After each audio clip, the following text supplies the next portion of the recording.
Job SSC নবম দশম আমাদের ম্যাথ এমসিকিউ সলিউশনে আমাদের আজকের অঙ্কটি কিন্তু খুবই ইম্পর্টেন্ট। প্রতি বছর এখান থেকে একটা প্রশ্ন আমাদের চলেই আসে।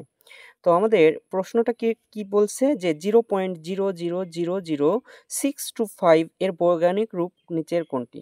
তো আমরা এখান থেকে 2 ওয়েছে আমরা এই অঙ্কটা সলভ করতে পারি। একটা হলো আমাদের ক্যালকুলেটর হ্যাকস, আরেকটা হলো আমরা হাতে করে। তো আমি ফার্স্টেই ক্যালকুলেটর হ্যাকসে চলে যাচ্ছি। তো আমরা কি করব? ক্যালকুলেটর অন করব। এটাকে সায়েন্স রূপান্তরিত করব। তো আমাদের সায়েন্স কি 2 বলছে। তো আমরা 0, তো সায়েন্সে রূপান্তরিত হয়ে গেল। এবার কি করব? আমরা মানটা তুলি।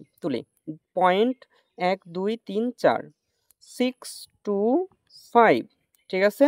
এটাকে যদি আমরা সমানে ক্লিক করি, তাহলে আমরা কি পাবো? 6.25 ইন্টু 10 ইনভার্স 5। তো আমাদের এটা কিন্তু ঘ নম্বরের অ্যান্সার। তো আশা করি যে ম্যাথটা ক্যালকুলেটর হ্যাকস তোমাদের খুব ভালো লাগছে।